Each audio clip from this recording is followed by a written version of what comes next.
Hello and welcome to Revelations Live. My name is Jordan Eckroth, and I'm here every week to bring you the latest gaming news, insights, and to dive deep into the intersection between video games and things that matter, like faith, our culture, and the meaning of life.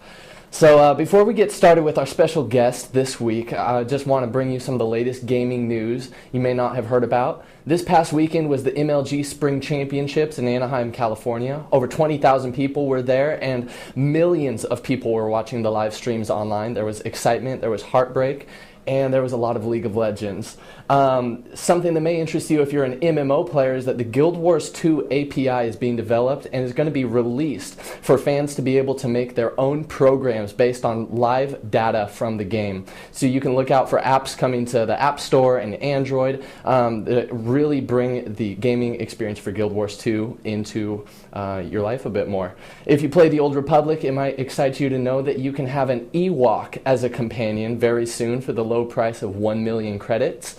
And it was really exciting to find out very recently that the game Mugenics, which has been described by its creators, Team Meat, as a mix between Pokemon, The Sims, with a little bit of Animal Crossing and a dash of Tamagotchi. It's going to be playable for the first time at PAX Prime. So if you're at PAX Prime, you're not going to want to miss Mugenics. Finally, if you're a big fan of BioShock Infinite, the first DLC is going to be available in late July. We're really looking forward to finding out what that's going to be all about.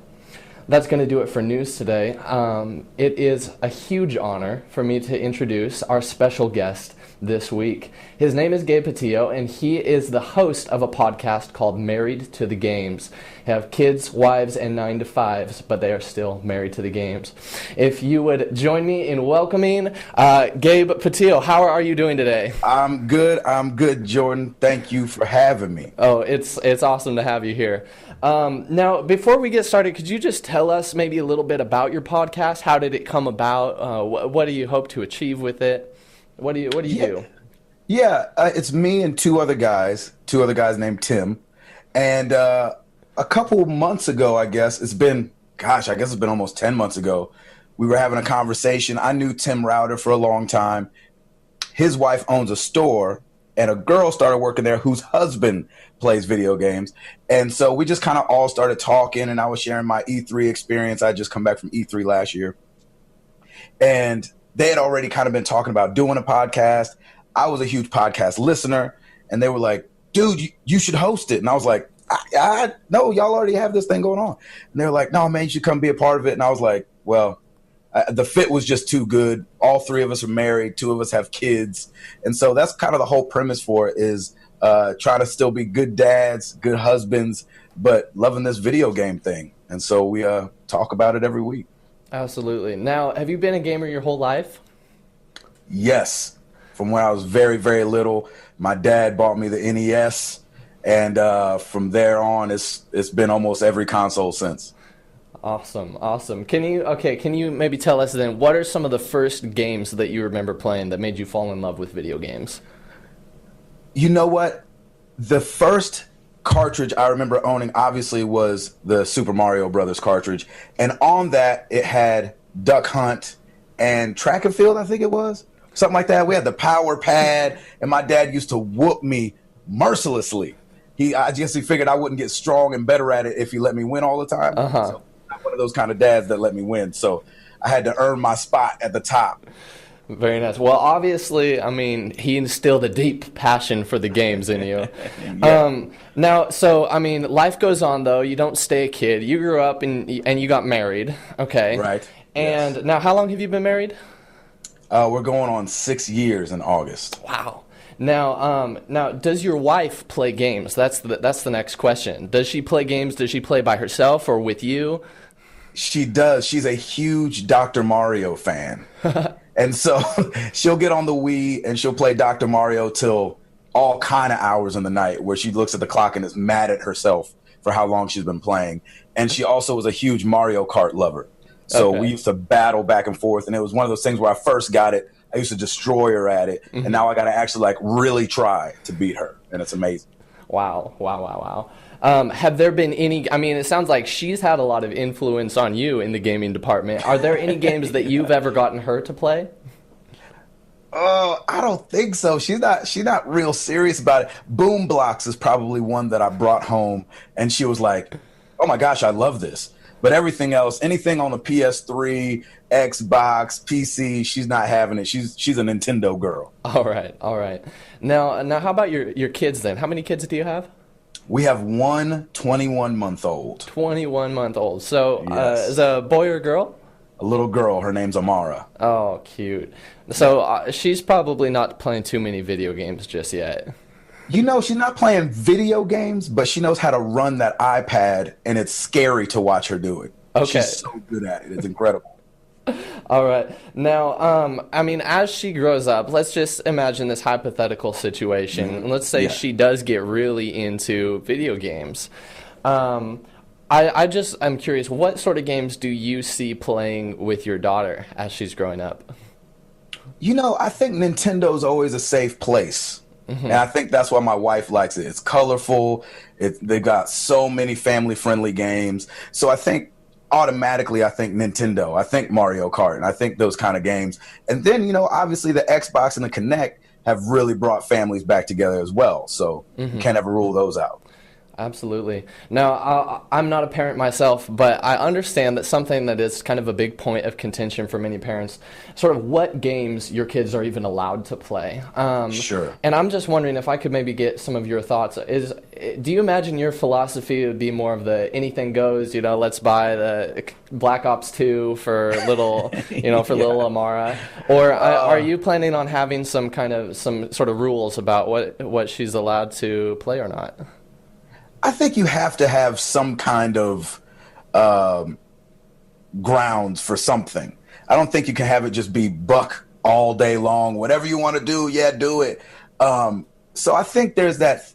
We have some dads on the road that I work with, and I've got to watch them kind of ease their teenagers into the Black Ops and how they had them only do multiplayer first with their friends, and then loosened up those reins and loosened up those reins. And so, it all depends with the kid, too, because I know some kids can handle it a little earlier than others, but I'm definitely not going to be forcing Black Ops onto my daughter. Yeah, absolutely. That's good. Now, so then to talk about you a little bit and your gaming habits, a big problem with video games is that it's just really easy for them to they're so fun, they're so immersive. They can very easily just pull us away from our responsibilities and our families. Sure. Is that something you've ever had to deal with in your own life? And if so, what are some things that you've done to kind of confront that? For sure. There's been a couple things that, obviously when you get married, when you have kids, there's these life things that, happen that obviously going to change the way you do things. I noticed that I game way more during, Amara's nap time now than, I used to be able to just game, whatever kind of day, whatever time of day, I'm sorry. And then also, late at night when everybody's sleeping, we try really hard to, since I love it so much, try really hard to let it stay out of the way of family time, because that's in the end really way more important. And so even with our podcast that we do, we decided to do it at 7:00 in the morning because we found that, the family's kind of getting going, maybe 8:30, and then it just kind of stays out of the way a little bit and you can still have family time. That's good. Yeah, because I know for a lot of gamers, it is a real it's a real struggle to find that balance between having fun and wasting time. Sure. Yeah. So Yeah. if you were, just so some kid comes up to you and asks you about that, what's some advice that you could give to someone who's having trouble finding that balance? Yeah, I would say you got to really know your surroundings. Be socially aware of the people around you. I think we all know when we're being selfish and when we could probably give up a little something. And so, for me, where I used to be able to game, hours and hours and hours and still, get whatever I needed done, I can't do that anymore. And it's an obvious thing. And I could fight it and kind of like, and then my wife would get resentful. Or I could recognize what's going on around me and try to, you got to be a servant in these things. You're not going to stay married if you're not serving. Yeah, absolutely. That's a good point. Now, so then to begin wrapping things up with a more fun hypothetical question. Yeah. So if you would just envision the future with me, okay? And so little Amara, she grows up. What do you think video games is going to look like when she's your age? Oh man, gosh, I'm 31. She's almost 2.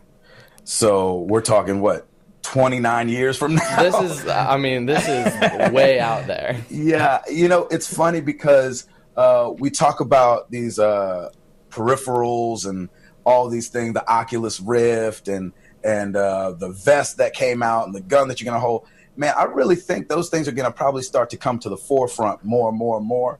And so, man, when she's gaming, I think gaming is probably gonna be hitting all the senses. Maybe not smell, but all the other senses. I think could be gaming will smell. probably. It could. I be don't know smell, why which we'd would want be to rule scary. smell out. Yeah. So I think it'll be knocking on all senses where, like it's not now. That's a really good point. Now, you mentioned the Oculus Rift. Are you planning on buying an Oculus Rift? Oh, I don't know. I got to put one on at E3, and that was pretty incredible. Uh-huh. But I don't know if I see myself in my house playing one. I play on a headset now, and that closes me off almost too much to what's going on around me. When you're a parent, I don't know if you can have something on your eyes for that long and still be able to, keep hold of the situation around the house. Sure, that's a great point. Now, I guess that does it for questions. Is there anything that you want to see? So people who want to hear your podcast, where can they go to listen to it?